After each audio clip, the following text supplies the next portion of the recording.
Hello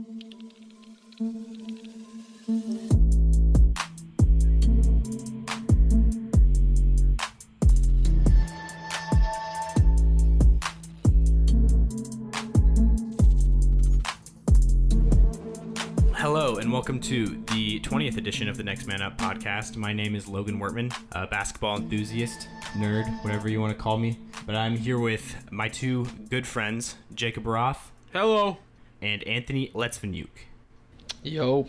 And so we're here to talk some more basketball. It's been a long time since we have done that. But so we're just going to cover the main things today, not go into everything that's happened in our hiatus. I would say probably the most noteworthy thing are some of the injuries that have happened recently. The MVP frontrunner, Joel Embiid, his MVP case is looking very shaky now. So I just wanted to get Anthony's take on that mainly because, Anthony is our resident Sixers fan. So Anthony, what did you think initially when Embiid went down? How serious did you think it was before the MRI and everything like that? Oh, it was stressful because, he's just so good. So important to the team, and if he got hurt, well, he did get hurt, but if it was very serious, like a ACL, MCL, anything that would keep him out for the long run, I don't think we would have a chance at the finals for sure. But he's fine, just a hyperextended knee, take his time to recover.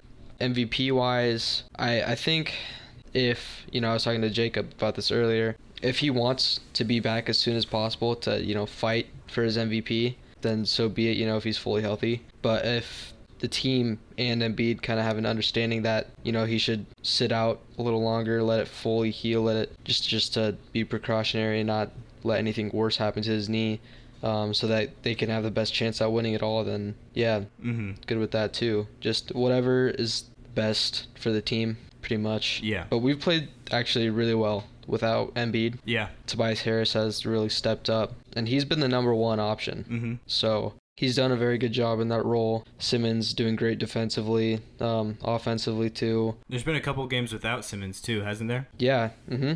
Against the Kings, I'm pretty sure we beat them by 20 plus without Simmons. So yeah, dude, I was watching at least the first half of that game. Matisse was locking up Fox so well, and Fox has been playing amazing lately, so that was pretty cool. Yeah, so it's just I like what I've seen out of the team. Danny Green has been stepping up. Dude, Danny Green has been on fire recently. His defense has been crazy. But yeah, no, I think we're okay. I hope we stay first, second seed, just to keep that lead in the East and stay up at the top. Yeah, I think it's doable. The East is kind of chaotic this year.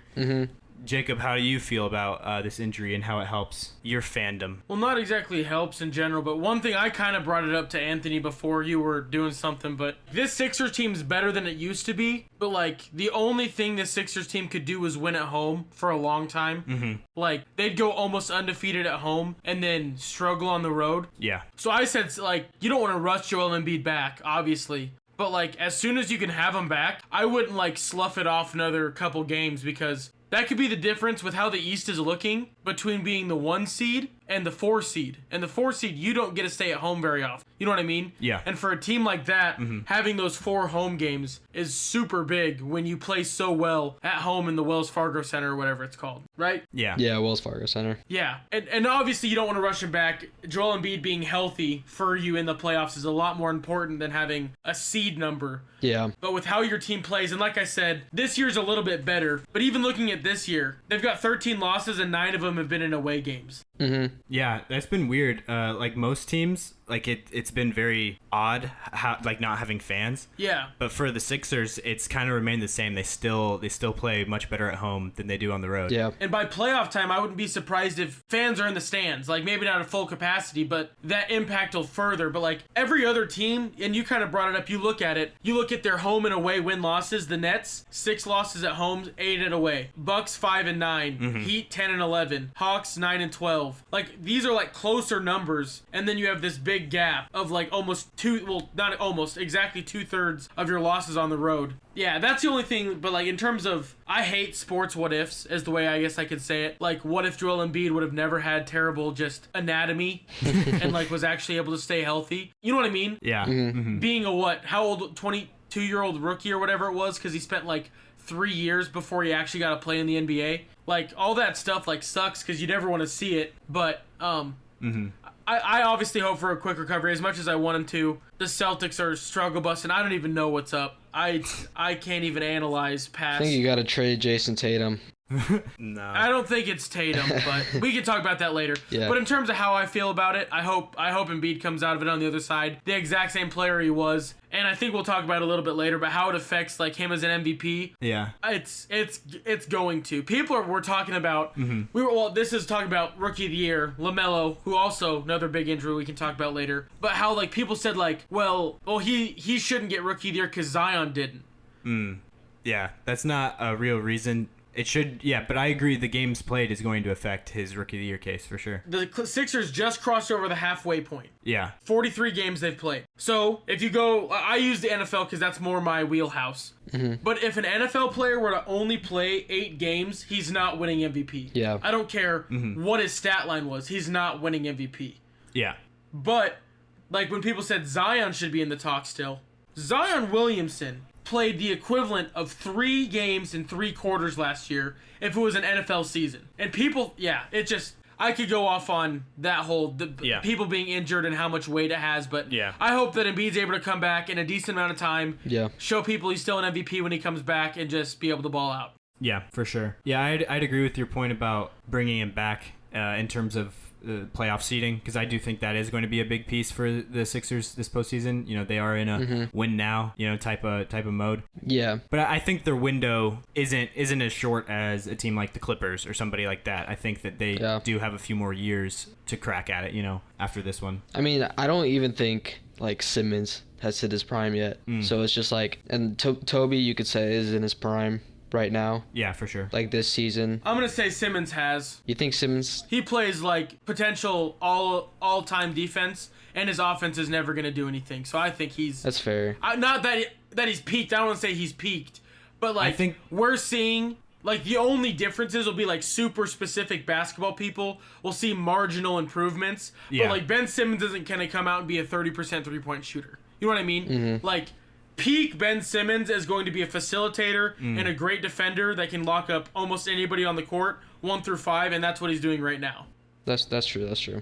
Yeah, I think he's reached his physical prime right now. I think that's where he is for his physical prime. As far as adding other elements to his game, I think there's definitely still room to grow. Oh, yeah. But the signs of him doing that aren't, like, awesome, because I don't think he's improved a whole lot offensively since he's come into the league. The only things he's really improved on offensively have been, like, just playing harder, like doing little things like setting screens and making smarter plays, that type of thing. Yeah. But, his shot, I don't think, in the small sample that we've seen it, has looked that bad. So I honestly don't think it's crazy to think of him as a guy who can shoot it like at least like a Draymond Green level type thing, where if he's completely butt naked open, he might be able to knock in a few. It's just the willingness to shoot it is the big deal with that. The mental side. Yeah, at the end of that Bucks game. Yeah, that 3. And the game was already over at that point, though. You see how confidently he took that 3. It's just like... And it didn't do anything because it didn't matter. But, like, why doesn't he take those in more moments? Like, just like, if you're just completely wide open, you don't see a driving lane, though, just pull it. Yeah. Why not? Like, it frustrates me. Especially, like, early in a game. I feel like Doc Rivers should start challenging Ben to just take one 3 a game, and if he makes it, take another one. Yeah. No. That's true. Because I remember I've heard Richard Jefferson talk about how he developed as a shooter through his career. Because when he first came in, he was a slash and kick kind of guy. But his coach was like, you need to start taking 1 3 a game, and if you make it, then take another one. And that's how he progressed as a shooter, in game. Because, they say, like, Ben Simmons, his teammates all say, he shoots them in practice, he can make them in practice, that type of thing. But it's like, in-game shooting's different, and he just needs to do it more. That's really all that he needs to do. That's true. If Doc Rivers can get Ben Simmons to shoot the three, I'll consider him a decent head coach. You don't think Doc Rivers is a decent head coach? Not even decent? I'll say good. He is a good coach. Okay. I'd say he's a good coach, yeah. I said it when he first got hired, and I'll say it again. Okay.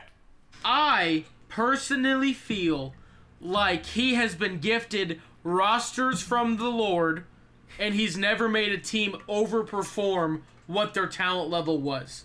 He makes them either barely meet the level they could be at or go below it. Does that make sense? Yeah, but what about the 2019 Sixers? Or not Sixers, Clippers. What do you mean? The 2019 Clippers with Gallo as their number one option that took the Warriors to 6 games in the first round of playoffs. Like they were a pretty feisty Clippers team that didn't have whole lot of reason or explanation for being that good. You know what I mean? Okay. Yeah, I guess. Not to a champion, not to a contender type level, but he coached up a very feisty team, that made some noise in the playoffs when they didn't really have any business doing that. Noise is a relative term. Taking the Warriors, the prime Warriors, when KD was averaging 35, 36 that series, and didn't the Magic take the Bucks? Not Bucks. No, the Magic. The Magic took one game from the Bucks. They took one game, yeah. And the Bucks lost in the second round. Not bubble. 2 years ago, I think. Hold on, I gotta look this up. That was the Raptors. The Raptors that won the title. They lost game 1 against the Magic, yeah, in 2019, yeah, the same season. For some reason, I thought they got 2 games. My point is, very good teams. Yeah, I don't buy it. The Warriors are sloppy, yeah, but they're pretty infamous for being, the best offense of all time, but then they kind of play lackadaisical against teams that they don't get up for, Okay. Also though, with the 76ers though, when he was brought in, people were still, predicting maybe 5th, 6th in the East, high third in the East. Mm-hmm. So I think what he's done with the 76ers too has been insane. Oh yeah, I totally give you that. Because nobody had him first. Nobody in the world. Nobody also had the entire East sharding themselves. No, I agree. Yeah, that's a good point. I'm not trying to take away... The Sixers team is playing really well, but nobody thought the East would struggle bus as hard as they are.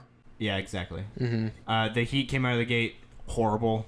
Celtics were shaky, since the very start of the season. The Pacers were the only ones that came off to a hot start at the beginning, and that was a bit of a surprise. But the Bucks, another one that have struggled all season in the win column, at least, just because Bud has completely switched up how he approaches the regular season because he's trying to make a difference in the playoffs. Mm-hmm. But so there are those factors to it. But I wouldn't say that the 76ers haven't overachieved expectations this year, because I would say they definitely would, or they definitely have. This is the first year you'd be able to convince me that he's made a team overachieve what people would have anticipated. Again, I say the 2019 I'm pretty sure at the beginning of this season they were projected to be the second worst team in the West, and they got the 8th spot. That's a pretty big discrepancy. You got to give Doc his credit where credit is due. I know that he has had major collapses in big playoff moments. He's dropped 3 different 3-1 leads. He's the only coach ever to drop more than 1, and he's dropped 3. So that's a pretty big issue. But he is very highly, revered by a lot of players to be just a really great leader, motivator type of guy. He's not necessarily above and beyond X and O's type of dude, but he can get it done there as well with after timeout plays, and how he's changed the offense this season around Embiid and Simmons, I think has been a major adjustment. That is another thing. That should be. Maybe I'm just more of I want an X's and O's guy. Maybe that's what it is. Maybe I don't want a guy that makes the players feel good, because I can't think a single coach that made the players feel good and won a title. I'm sure you can. You're going to say all these names. I just... Maybe it's also the 76ers just boiling hatred in my soul. Well, Doc Rivers won a title. With the most juiced roster of... Not all time, but I couldn't have coached them to that level. But I feel like Fred Hoiberg could have. Tim Miles could have. That team was crazy. Okay. Maybe I'm being... Maybe call me a hater. I don't even care. Yeah, it's kind of odd how much disdain you have for your own the only coach that's delivered you a title in your lifetime in Boston. False. You forget that I'm a football guy first. No, I mean an NBA title. The only. You're right. Yeah. Only one to give me an NBA title. Yeah. But guess what? Anthony and you don't have any NBA titles to look at. So. Yeah. Period. Jacob, I haven't experienced a good coach as an Eagles fan or as a Philly fan, except Jay Wright. But I don't watch Villanova too much. Doc Rivers is like the first time I have been able to embrace a coach. Anthony's just gonna blatantly glaze over the Hall of Fame head coach he had for like 7 years. I mean, I didn't watch Andy Reid that much either because I was still very young. Yeah. Gonna mention too, like Sixers have had good coaches in the early 2000s, but Anthony wasn't around for that. Mm-hmm. He's a little baby compared to us. Exactly. But yeah, like Larry Brown and Doug Collins are both really good Sixers head coaches. Mm-hmm. Anyways, what were we talking about? Doc Rivers. Embiid and my hatred of Doc Rivers.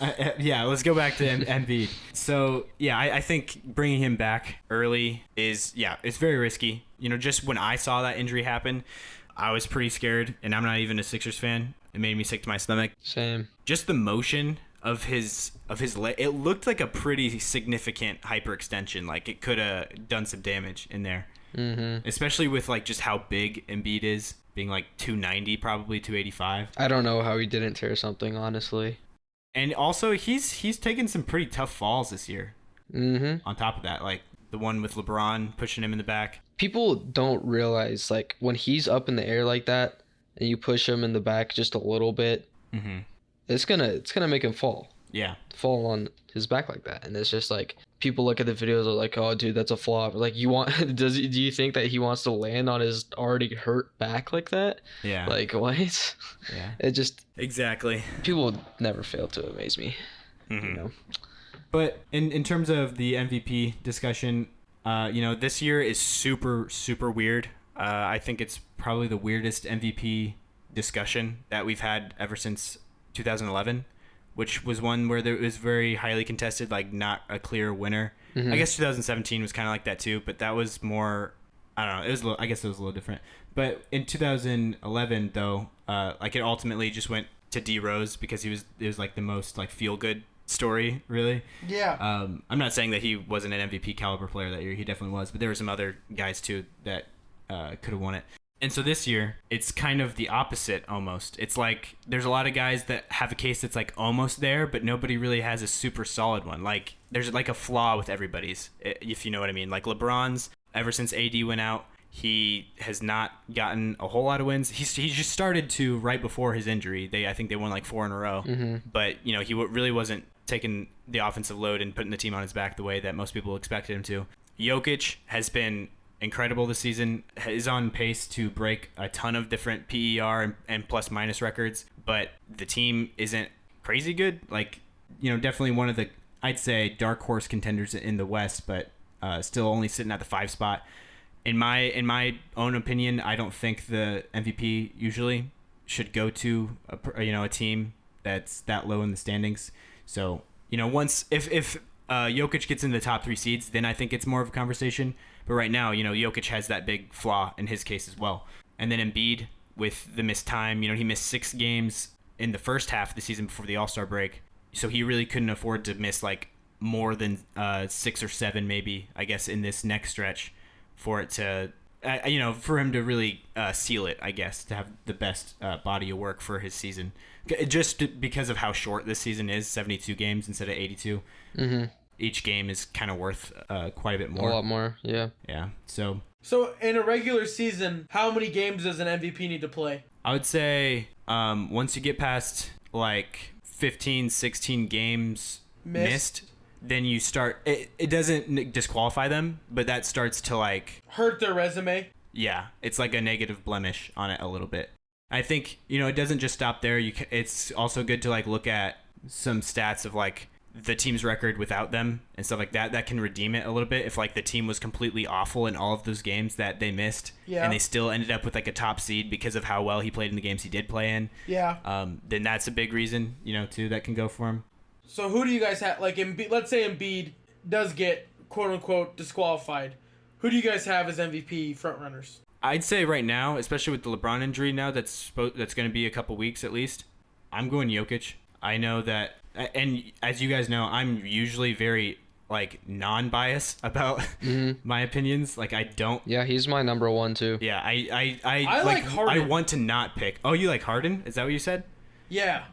That's interesting. I've heard his name thrown around a bit, but I think he's top 5. Yeah, I think he's top 5 for sure. Well, the only reason is because, like, that's what we were saying is, like, there's, like, 5 guys that are, like, in the discussion to be that guy. You know what? I think I could make a list right now of probably 10, 11, maybe 12 guys, give them to you right now, that I think none of you, or either of you would think it was, like, ridiculous for me to put them 5th, like, in the top 5. Yeah. You know what I mean? Okay. Like, I'll do that right now. We got, like, the guys we just talked about, obviously, because we know we're talking about them for number 1. Yeah. Harden, Embiid, Jokic, LeBron. And then, you know, the Jazz with the best record in the league. You could. I'm just going to count each of these guys as a half because only one of them is going to win it. I'll give you Gobert and Mitchell. People can definitely make a case for them being in that 5th spot, one of them. Yeah. Jimmy Butler has been ridiculous, especially post All-Star. Yep. Just carrying his team. If he can keep that up. Yeah. Chris Paul has been a guy that has led the Suns to an insane record in the West, and really carried that team as well. Another West point guard, Dame Lillard. Dame Lillard, yep, I was about to say him as well, just because of the clutch scoring numbers, and also Portland being a lot better than they should be with the amount of injuries they've had to go through this season. Luka, you got to throw him in there just because of his stats, how you know ridiculous he still is in the season, even though Mavericks haven't got a ton of wins. And then you got to throw Steph a little bit in there as well, just because he's replicating numbers from his unanimous MVP season. It's just the wins are behind it. There's a beast in the East. Yeah, Giannis. I think we've taken too long to get to him. No. Wait. Julius Randle. Julius Randle? Is that what you said? Julius Randle. I can talk about the Knicks for about 45 minutes. You think he should be in the MVP conversation? Or like for 5th at least? Yeah, not for 1st. But he's a guy that if someone were to say 5th, I wouldn't like say your takes are irrelevant. You know what I mean? Okay. I'd be like, I can see that a little bit. Yeah. I'd be like, it's a stretch, but I'd like to see it. Yeah. Yeah. And then, so the only other guy that I would say is Giannis. And I think he also has a conversation for number 1 as well.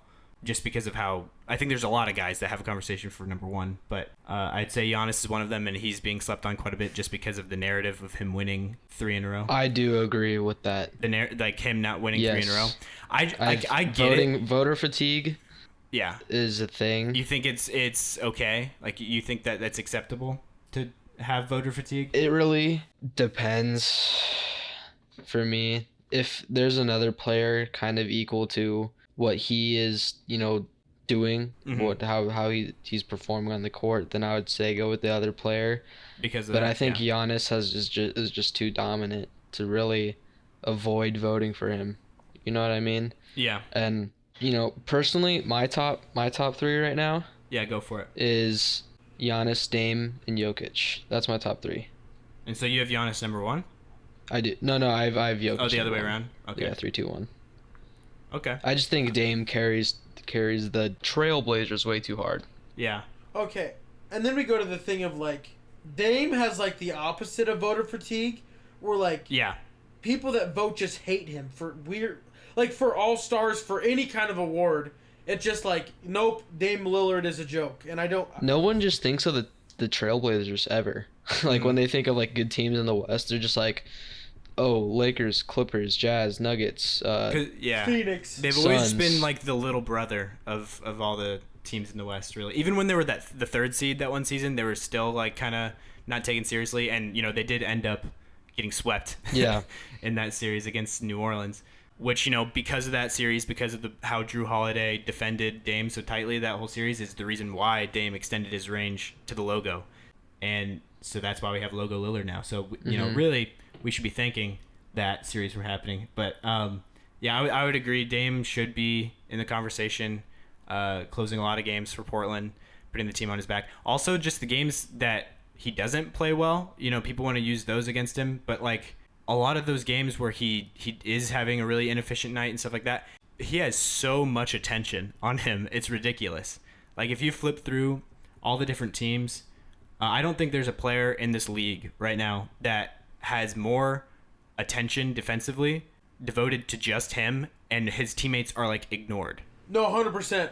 I think that's Dame right now, especially when CJ was out. Now that CJ's back, it'll help a little bit. Yeah, in that Mavericks game, that I think it was the second game for CJ back, you could see it help a lot because Richardson was like attached to Dame like the entire time when he was off the ball, and then when he caught the ball, they would double him. And then CJ had a really good night just because he was scoring against closing out defenses that were trying to adjust. But yeah, I think Dame should definitely be in that conversation, but it's just a really weird one, you know? Because Dame's case right now for number one is like, you know, it's like how can that be the number one MVP candidate when they're, you know, the 6th seed? Yeah. But, you know, Russ did it once upon a time. That's true. But I still don't really agree with that MVP award of 2017. I think it should have gone to Kawhi. But I guess hindsight is 2020. But I thought at the same time too, like while it was happening, it was just kind of like, why is he being really considered? I think they were either the 6th or 7th seed, and that's really getting down there. Mm-hmm.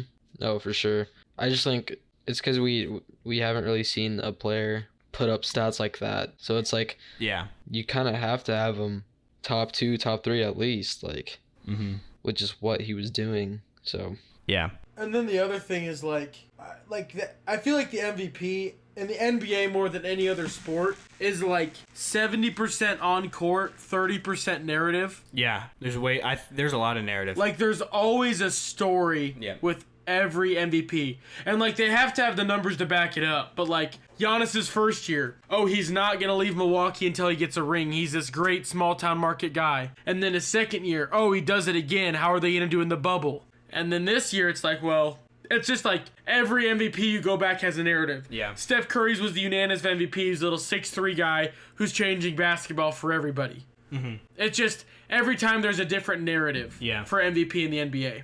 I'd agree, yeah. But I would say in opposition to that point a little bit, last season, I would say that Giannis won the MVP despite narrative. I think the narrative was against him last year because of the LeBron's whole case was built around narrative.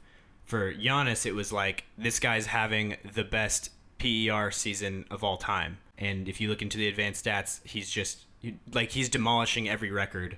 All these other seasons that he's beating up there in the top 10 all won MVP. So he should probably also win MVP. And the Bucks were on pace to win 70 games. So I think there was more of those kind of factors that led to Giannis's MVP last year. But I agree with you. The first season, it was like, you know, he's the new shiny toy that was like, a rising star. And it's like, why can't this guy win MVP? You know what I mean? But yeah, I think that him winning MVP this year would be weird. I get the voter fatigue part of it because it's like he hasn't shown it in the playoffs. He hasn't been able to win in the playoffs. But, you know, for me, I just try to separate those things. I'm like, why? Like, we can't bring that into this because it's like, if we do that, it's all going to be narrative based. And I don't know. I just like to treat it as like this guy had the best regular season regardless of what he did last year or what he's going to do in the playoffs, what we think is going to happen. He had the best regular season. He helped his team win the most games, and he was the most important player on that team for, different reasons. So I'm not saying Giannis is the clear number one right now. I guess I'm just saying that I don't know if voter fatigue should be as impactful as it is, I guess, for people. Because, people, and like the reasoning behind why people are like, oh, Giannis can't win MVP this season, because the only people who have ever won 3 MVPs in a row are Russell, Wilt, and Bird. So he can't join a list like that because he hasn't won anything. Yeah. And it's like, okay, you're going too deep into it. Like, you're just going year by year basis. You can't, you know what I mean? Mm-hmm. When it's the most valuable player of insert year, you can't go a body of work. Like for a whole career type of thing. It just... Yeah, it's not a career achievement award. It's a season achievement award. Yeah. Anyways, I think we've gone long enough on the MVP conversation. I'm really interested to see what happens. Hopefully the Nuggets can keep rising. We dropped a really stupid game in our last game, but we play again tonight. Hopefully we can get... I think our season is getting a little bit easier as we head into this stretch. So hopefully we rack up some wins to get into the top 3. And I think the Lakers are definitely going to fall for sure. No LeBron. With having Montrezl Harrell as their leading scorer. Yeah. Do you think they trade him? Harrell? Yeah, there was a bunch of rumors that LA's open to trading Harrell. Really? Honestly, I've heard a lot of trade rumors recently. I haven't heard that one yet. Really? But that's interesting. Have you, Anthony? Mm-hmm. I've seen it a ton, yeah. Okay. That one just seems stupid to me. Because I'm like, at least you don't have LeBron or AD. What's your new scorer? Dennis Schroeder? Like, I don't understand. I think that's their offense right now is Schroeder and Harrell pick and roll. That's like their entire offense. And then Kuzma ISOs on the side sometimes. Yeah. They need AD back. Do you remember when Lakers fans were like screaming with joy when Kyle Kuzma didn't get traded? They're like so pumped, like Kyle Kuzma's gonna be our guy. Oh, the Lakers fans. Yeah. I thought you were saying Pelicans fans at first. I think it's because of his rookie season was so good. Yeah. But he hasn't shown really any improvement. Like his 3-point shot hasn't looked. It's very streaky. That much. Yeah, it's very streaky. Yeah. And he just hasn't improved much, like, to be straight up. So he's streaky in like literally everything. Like he can be for stretches like a couple weeks at a time be a really locked in like really good defensive player because of like he has those tools, his size and length and stuff. Yeah. But then other times he's just completely a non-factor and he like gets blown by and all these backdoor cuts behind him and all these breakdowns. Kind of reminds me of Michael Porter Jr. right now. Like Porter, he's so good. He's probably our best defensive player when he's in the right spot. He's leading our team in blocks. He's just so huge in big moments sometimes. But I've seen like reports and stuff that Michael Porter Jr. is like not a good defender. I'm like, I know. You watch Nuggets games all the time and you see how impactful he is on defense. So I'm like, keyword sometimes. Yeah, keyword for sure. But it bothers me because even the people I like their basketball opinions, like all the podcasts I listen to on The Ringer and stuff like that, whenever they talk about Michael Porter Jr., they always, it's like, I feel like, we were talking about narrative before. It's just this huge narrative thing, like a confirmation bias. Like this narrative starts about a player, and then every little thing that people see that could like help support that theory just gets completely reinforced and like rock solid. And like it's like, even though that might not be the total like complete picture, you know what I mean? Yeah. It's like every time there's a lapse defensively for Michael Porter Jr., everybody's like, oh my gosh, like Michael Porter Jr. is a complete liability defensively, so awful, like all these things. Like that becomes like the talking point.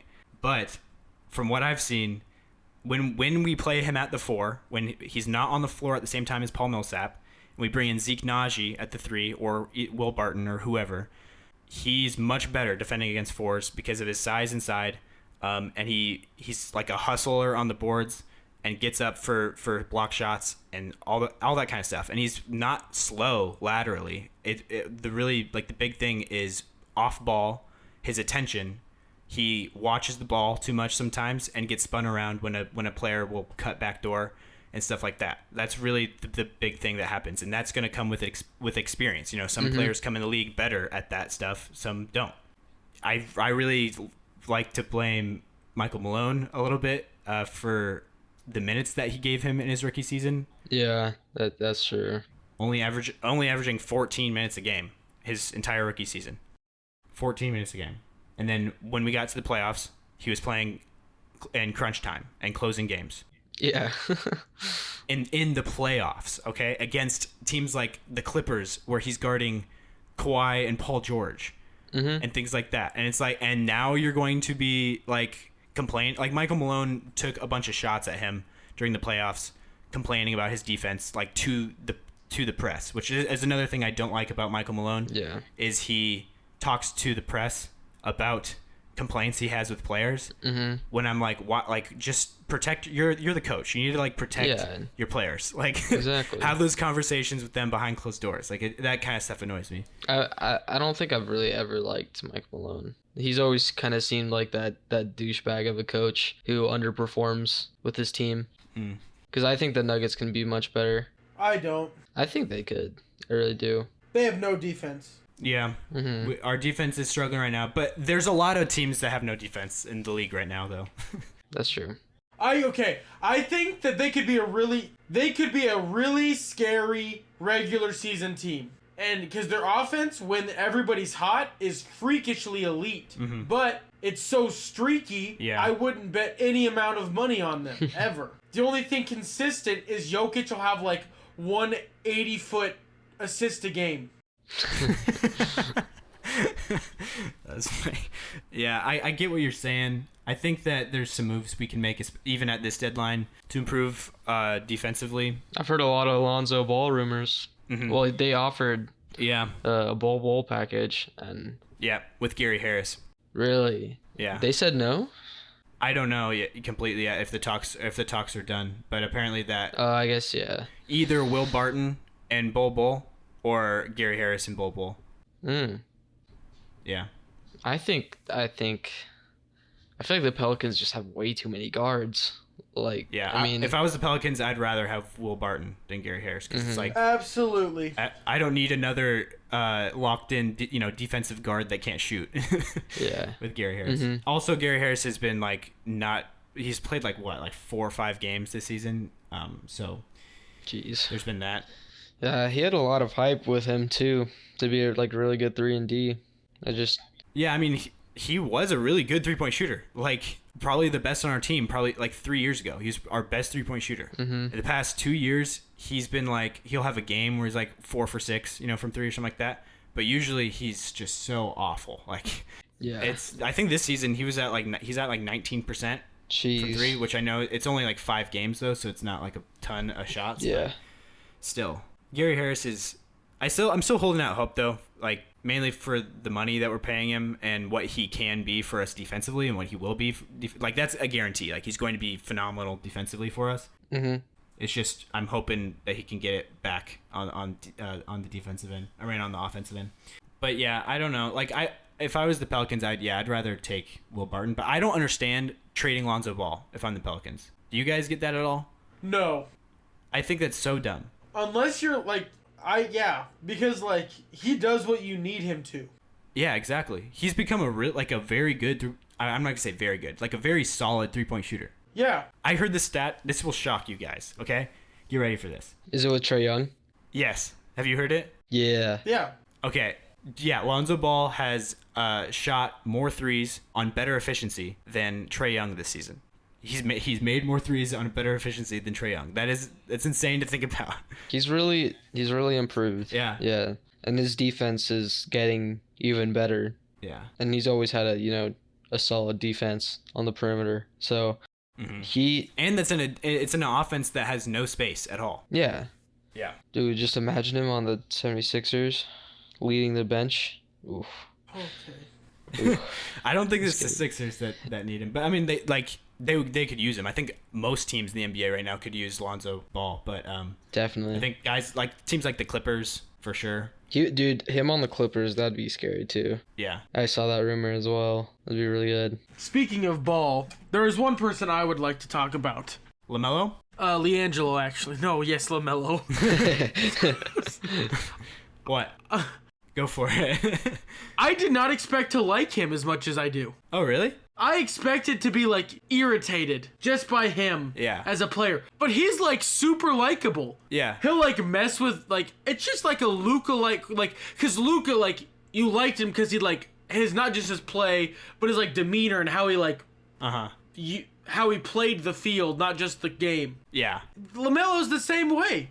He's just fun to watch. He does really creative things with the basketball. He makes his team better. His teammate, like Charlotte, at one point was scary. They still are kind of feisty, but I mean, without Lonzo now, they're gonna take a dive a little bit. Significantly less so. Yeah, I agree. I was surprised that you like him. I guess is what I was surprised about. I don't know.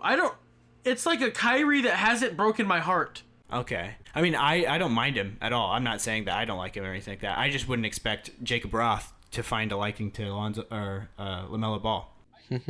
I just really do. I talk with a guy at work about basketball, and maybe he's rubbed off on me. He's a really big LaMelo guy. Okay. But he'll like show me a clip and be like, watch what he does after the play. Oh, yeah.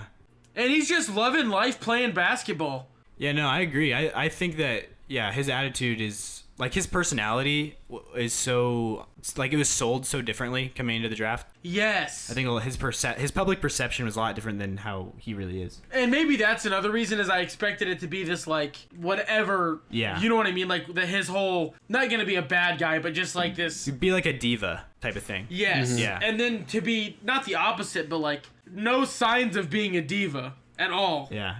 And he's saucy as frick.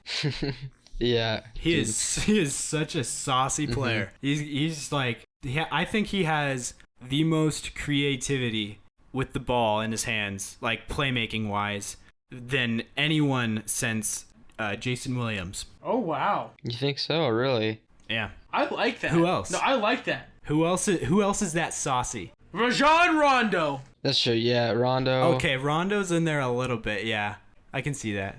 Isaiah Thomas with the Celtics that one year was insane too. Okay, those are called carries. Very different things. Yeah.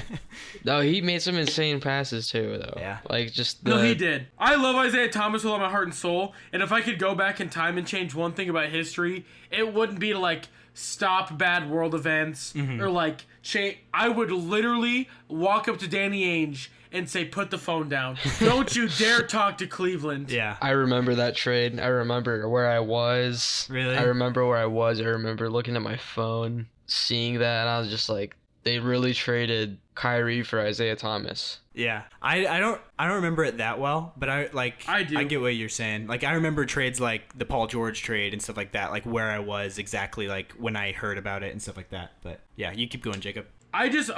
I remember it because it was the most like happy, sad feeling ever. Because I had never had like the Celtics had never had like a guy like Kyrie that's like they had Paul Pierce, but after that there was no like, oh, this guy is a certified all-star, like that Big Three era. After that, I thought it was just gonna be a bunch of guys that like did their job.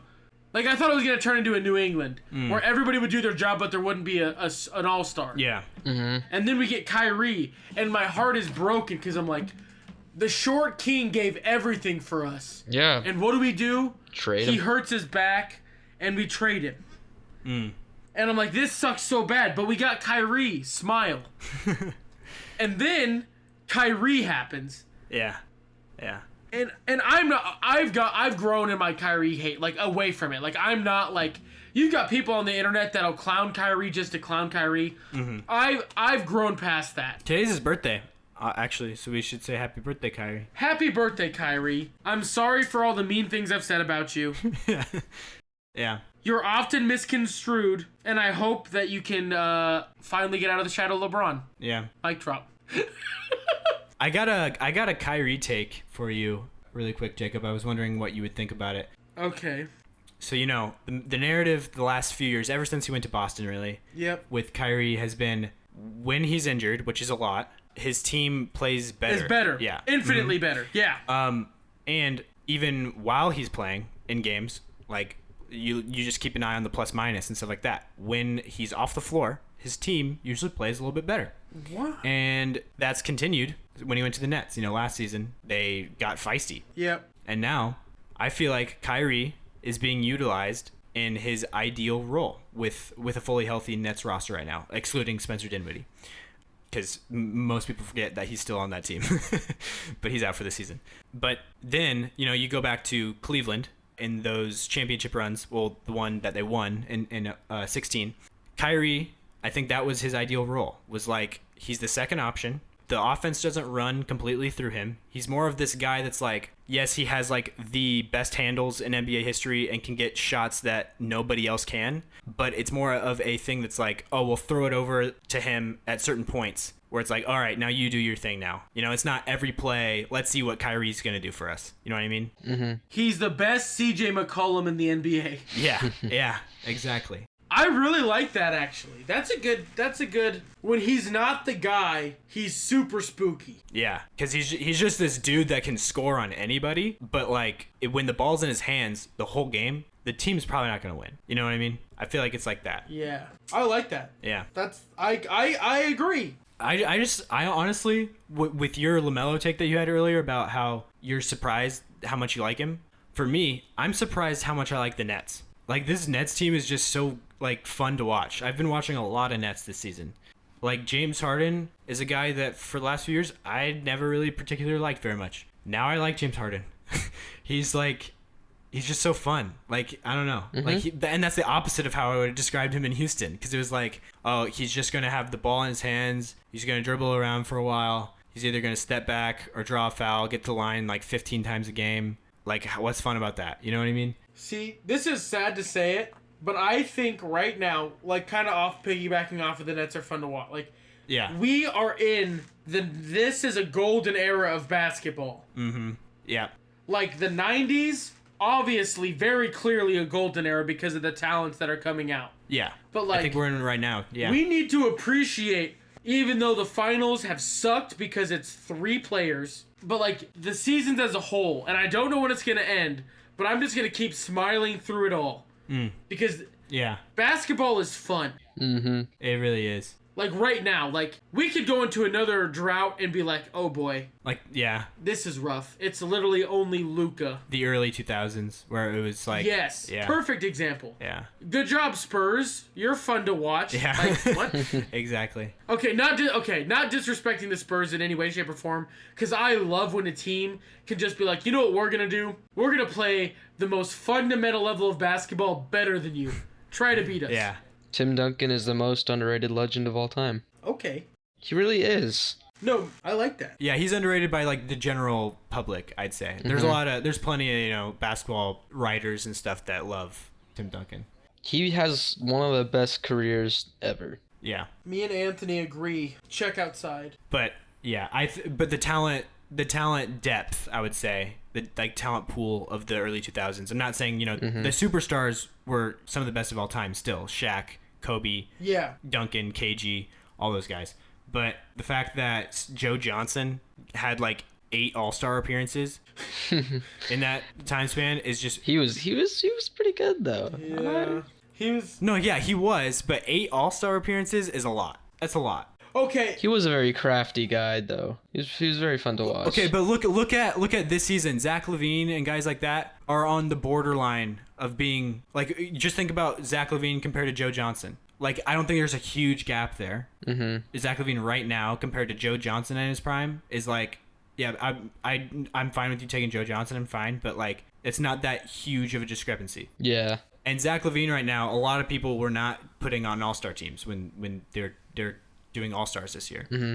Well, look, another example, Damian Lillard. That man's had to fight and claw for All-Star appearances. Yeah. Damian Lillard. Earlier in his career. I think now it's basically an automatic because he's the second best point. I think everybody accepts that he's a top 2 point guard in the NBA. Mm-hmm. It just took him a really long time. Yeah. Yeah. It's kind of what, Bradley Beal, like, he averaged 30 points per game last season and wasn't an All-Star. Yeah. That's just insane. Like, that stuff didn't used to happen. But, I also had a rant about this in something I recorded recently, which I'll put out somewhat soon. But I was reacting to the Anthony Edwards game that he scored 42. Yep. And became the 3rd youngest player in NBA history to score 40. And he passed Carmelo, who was 3rd before that. And so I saw some people on Twitter and stuff saying that he was going to be have a better career than Carmelo Anthony and all that kind of stuff. Okay, people need to calm down. Yeah, and so it made me a little angry, and I just wanted to like fully flesh out. It's like, the people are scoring 40 right now, a lot more than they did in 2003. And so just to prove it, I went back. I looked at the 20 games surrounding Carmelo's first 40-point game back in 2003, and to see how many other players in that stretch scored 40. And I did the same thing with Anthony Edwards' game. And so back in Carmelo in 2003, the 20 games surrounding his game, 0 other players in the NBA scored 40 points in a game. And in Anthony Edwards' stretch, in the 20 games surrounding his, including his teammate in that same game, Karl Anthony Towns, 8 other players scored 40 points in a game. That's a pretty big difference. No, a substantial difference. Yeah. And then also, as much as I love LaMelo, people that call him Melo need to stop. Yeah, please stop. It boils. Makes my blood boil. Like, fat hoodie Melo. That is my Melo. Not this young hipster with Patrick Mahomes hair. Yeah, people are like, oh, it's just a nickname. Don't take it too seriously, dude. No, I will take it seriously. I will. Nicknames in the NBA and professional sports. Yeah, I don't hate like just calling him Melo sometimes. I do. But like when you say Melo, like I'm gonna think of Carmelo Anthony. Yeah. You know what I mean? If you brought it up in a conversation and just said Melo. I personally think of Fab Melo, so. Celtics legend Fab Melo. Yeah. But yeah, I think it's fine for people like it to call him Melo every once in a while, to be like, oh yo, like the young Melo, or something like that. I'm cool with that. But calling him that and like bringing him up in a conversation, expecting like that's to like people to know that's who you're talking about, or also him having his Instagram and social media handle literally just be Melo, Melo. Like that's illegal. Yeah, I'm like, dude, that's kind of like you're not that Melo. You know what I mean? Mm-hmm. You're not Melo like just that alone. You're LaMelo Ball, who you can shorten it to Melo every once in a while. Yeah, exactly. Carmelo Anthony is Melo. Also, what year was LaMelo born? 2001, I think. Okay. Pretty sure. So, the real Melo was getting buckets a short couple years later in the NBA. Yeah, but 2001 would have been his senior year in high school, though, and he was already, getting buckets at Oak Hill. Mm-hmm. Against LeBron James. And then winning a national championship at Syracuse his next season. Yep. Also, this is a fun story that you can cut or not cut. The guy I talked basketball with at UPS, mm-hmm. he went to the 5-star camp with Carmelo. What? Oh, wow. Yeah. That's crazy. And I didn't believe it. And then because he like coaches basketball, like during the day. Oh, yeah? He showed me the letters because that's what he uses as credentials to like show parents like, yo, I actually did all this stuff. Mm-hmm. And I'm like, what the heck? That's crazy. He was on the same team as Chris Humphries. Chris Humphries with the same year? That's insane. Yeah, they're 03, and I'm like, holy crap, dude. This is nuts. Yeah, that is crazy. Yeah, that was a crazy like high school recruiting class though. There was like JJ Redick and J.R. Smith in there too. I think Chris Paul also. So yeah, that was a pretty loaded class. And yeah, also the guy from UPS. All right, so Jacob, your Celtics. Yeah.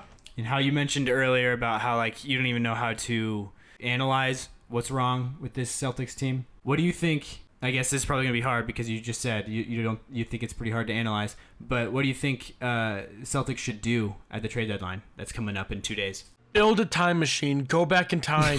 Draft Precious Achiuwa instead of Naismith. Or Neesmith? Yeah, Naismith. Yeah. So you want Precious Achiuwa instead of... I want a big man. Okay, that... I want...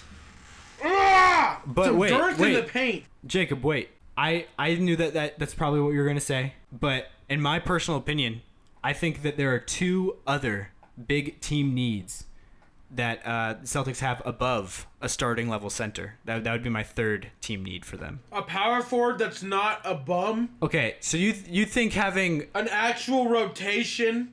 A bench. You think having... What we have right now is two fun-to-watch young players and a great point guard who has a hurt back. That's what we are as a team. Marcus Smart is hurt and can't play defense like he used to. I'm going to go now. I'm getting into this. You started this. Okay. I have been analyzing the Celtics, and it's very depressing. We have two very fun-to-watch young players, Jason Tatum, Jaylen Brown. Jaylen Brown's taken way bigger leaps this year. Mm-hmm. Kemba Walker's hurt, and it sucks, and I'm really sad about it. Peyton Pritchard, fun-to-watch young rookie. Marcus Smart, I already talked to. I'm just depressed. That's what I am. Yeah. Clinically depressed. Okay. Do you really think, though, if you had Achiuwa right now, that you'd No, we would still suck. Okay, I was going to say, you're not going to be in any better, really, position for this season with giving Achiuwa minutes over, like, who? Tristan Thompson and Daniel Tice? Yeah. You know? I think you guys have three solid backup level centers, like solid rotational centers on your team that I think if you solve these other two problems that I'm about to tell you, yeah, that I see at least. Have a coach that doesn't make the players coach themselves in the middle of the game. Okay, that's not one of them, but I get. Okay, I still love Brad and I love Danny, but sometimes they make me want to cry. Yeah. Sorry, what are the two things, Logan? I'm sorry. So yeah, I think if you guys solve these two things at the trade deadline, then you can get by just fine and be a contender in the East with the with the center depth that you have. Number one being playmaking. You guys have, Marcus Smart is by far the best passer on the Celtics right now. I shouldn't say by far, because Kemba can still play make a little bit, but so much of Kemba's playmaking throughout his career was getting downhill and blowing by guys, and dishing it off like that, which he just does not have the quick first step anymore, with his knees completely deteriorating. And as a huge Kemba fan, I love Kemba. It sucks to see, but he's not the all-star level point guard that he used to be, and he really struggles against teams that are good defensively on the perimeter. But yeah, so for playmaking, getting a guy that can get you guys into your offense a little bit more instead of just staggering Tatum and Brown's minutes, so one of them's always on the floor, which is what you've been doing, and your entire offense is, okay, who's in right now? Is it Tatum or is it Brown? Okay, it's Brown. Just give him the ball and he'll go try to score, and everybody else will just stand there. That's what the Celtics offense has been so often this season. And I think it's hurt Jaylen Brown a lot defensively, because he has so much of an offensive load now that it's defensively he's so, I don't know, not even close to what he has been in the past. He used to be a guy that's going to get you 19 to 20 points per game off of just what he does on defense, basically. Well, no, because he's gassed. He's nonstop doing that. Exactly. I don't blame it, but it's the Celtics have needed that to stay afloat, to just make him carry so much of the offense. And so, you're bringing him more up to 25, 26 points per game, being the focal point of your offense for a lot of possessions. But that hurts you on the other end. So it's I don't know. Last season, having a guy like Gordon Hayward that is such a good mover in the offense, he just gets the ball moving. Yeah. So getting something like that would be awesome. And so that's why. And also the other problem I have is wing depth. Just having guys that can come in that can play valuable minutes for you when Tatum and Brown are on the floor. And right now, all you really have is Romeo Langford and Tremont Waters and Carson Edwards. Those aren't good enough for you. Just kidding. Half those are point guards. Yeah. Romeo Langford's not good enough for you. Not from what we've seen so far. Aaron Nesmith is not good enough for you. Aaron Nesmith is, I think, the best one. And out of position, Semi Ojeleye is not good enough for you. It still makes me laugh so much that he's on an NBA team. I'm sorry. Dude, Shemi has some bright spots sometimes though. He can hit shots and defend with size, but the big thing is, he's not a guy that's going to be playing big minutes in big games, And I don't think Nesmith is at that level either. He's just not ready right now. He hasn't shot it as well as you guys would have hoped. I think he's been a tiny bit better defensively than what I was expecting, at least, and what his draft guide was kind of touting him as. He's not a ball handler. He's not a guy that's going to get the offense moving and stuff like that. I don't think he's going to be a super vital rotation player on a team right now. So I think a guy that helps you a lot is Victor Oladipo. Oh, but you know what we have to give up for Victor Oladipo? I don't think that much right now. The Rockets are demanding so much. What is it? What is Oladipo, the Rockets are right now. But I'm for right now. But I'm saying by the deadline, if I'm the Rockets, why am I holding on to Oladipo, who I know isn't going to re-sign with me? True. And his contract is up this season. We already offered him an extension, and he declined it. Mm-hmm. Why not just get off of him for some picks? It doesn't make sense. I feel like you can use that Gordon Hayward trade exception on him, so you don't have to give up any big contract. You don't have to put Marcus Smart in the deal. You don't have to put Tristan Thompson and any guys making big money. So you can absorb his contract. And it's also on an expiring deal, so you can evaluate whether or not you want to move forward with him in the offseason. And he does exactly what I was saying before. He gives you a ball handling option that can score and can play make, and he's good defensively. And in today's NBA, he can definitely play up to the three, and be on the court at the same time as Kemba and Smart, and kind of give you wing depth there. So I think that helps a lot, getting a guy like Victor Oladipo. I'm not saying it puts you completely over the top and makes you contenders, but it's going to make definitely a big difference, I would say. And just giving up Langford and a couple picks for Oladipo, definitely worth it for the Celtics side. I can see Rockets wanting more than that, but also if I'm the Rockets, and there's not a whole lot of options, like I'd be more than happy of like getting off of. They're clearly in rebuilding mode. Like, why not get rid of them? Yeah, they blew it up like the Challenger.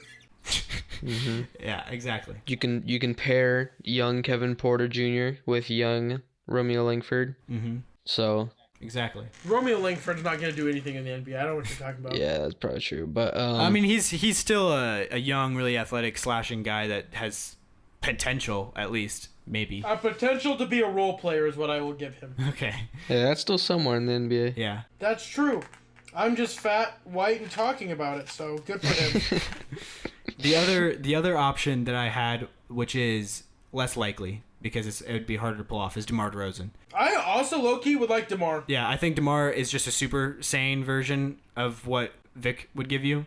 More scoring, more playmaking, more reliable, like to be healthy and all that kind of stuff. Yeah. Knows what you know what you're getting from him. But I think the Spurs are going to have a much higher asking price for DeRozan than Rockets would for Oladipo.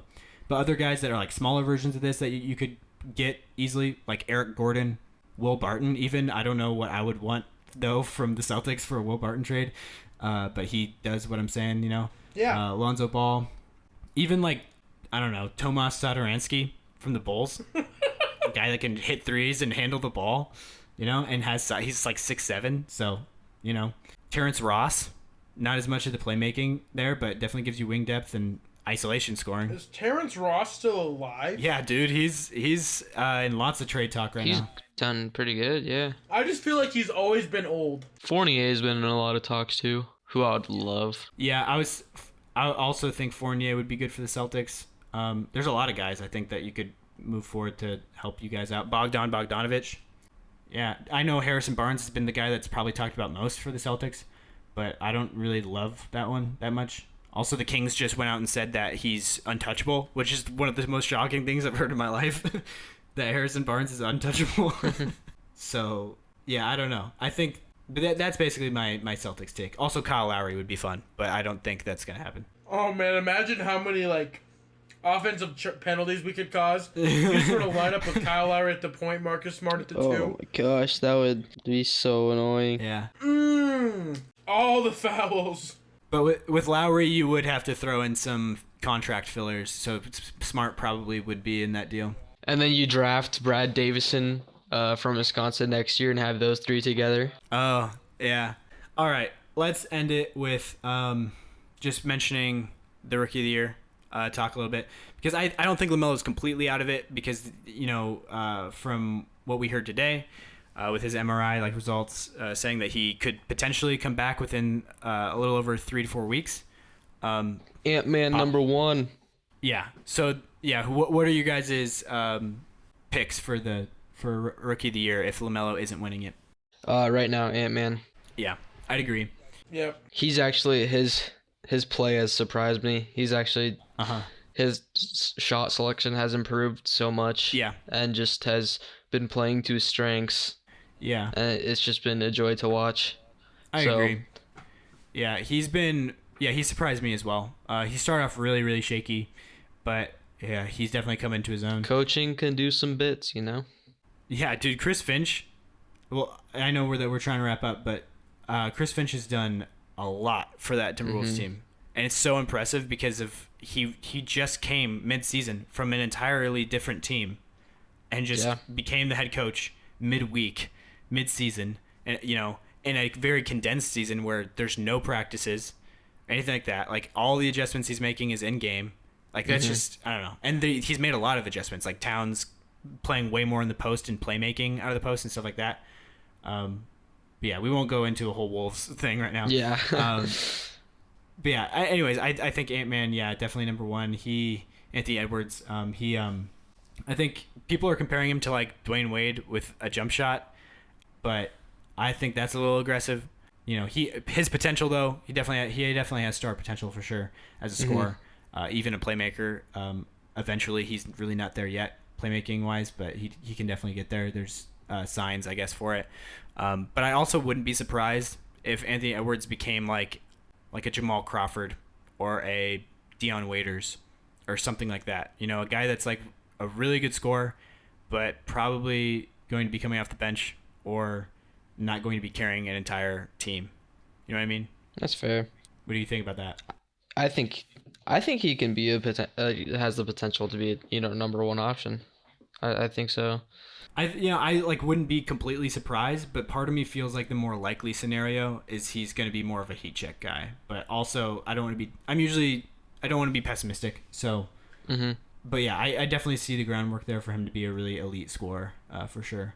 But like, I'm just saying, we overreact to things a lot. Like, remember Brandon Jennings scored 55 points in his rookie season in a game? Because he's an animal. Yeah, but what did Brandon Jennings do after that?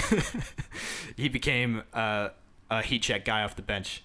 Yeah. Who was liability defensively. So that's going to be the big difference for Anthony Edwards. He's low-key filthy on 2K, though. Jennings? Yeah. Yeah. He was. Yeah. But yeah, I think that's the advantage Edwards has, is he has size to actually be not a liability defensively. But yeah, so I would say the only other guy really in the conversation is Tyrese Halliburton, who earlier this season I definitely would have had second. I think at the beginning of the year he was in the running with Lamelo. Sorry, that probably just triggered you. But I think he's slid a bit in recent weeks. He started off with such a crazy shooting percentage, but now it's kind of fallen back to earth. And it's doing that because he's putting together a lot of games in a row where he's pretty awful from the field. But that's just making the stats kind of average out. I still think he's going to end up with a really efficient rookie season, but I don't know if he'll be rookie of the year quite material. But yeah, Jacob, was there anybody else that you thought of for rookie of the year? I like James Wiseman, but I don't think I like him enough. Mm-hmm. I think James Wiseman has a lot of potential. But yeah, I agree. Just this season, probably not up there for rookie of the year. I honestly really don't think there's anybody else in the conversation. Really, I think there's like a huge tier though, and we should talk about it sometime, probably towards later in the season when we have bigger sample. But I think there's a huge tier right below rookie of the year conversation with like a lot of really good rookies. Like I feel like guys that you're super excited to see their sophomore season. Yeah. Even though they're not going to be rookie of the year. Exactly. Yeah. So, yeah, I think that we underrated this draft class a little bit coming into it. Everybody was saying it was going to be the worst draft class since 2013. So 13, I'm stupid. Yeah, I think it's not that bad though. Yeah, it's been solid. And that class just had to percolate a little bit. Anyway. 13 did? Yeah. What you're saying? Yeah, I 13 wasn't awful, but it's definitely not good compared to most drafts. Yeah. Anyways, we will wrap up here. I think we're gonna record sometime really soon though. Again, in 2 days, we'll be coming at you mid trade deadline and give you our takes on what's happening, and we'll definitely have more information on what's going to happen with tweets from Woj and Shams and stuff. So yeah, we will talk to you guys next time. Like and subscribe, do all that kind of stuff. Follow the feed on Spotify. We'll send you guys off. We'll talk to you guys next time. See ya. Adios. Peace.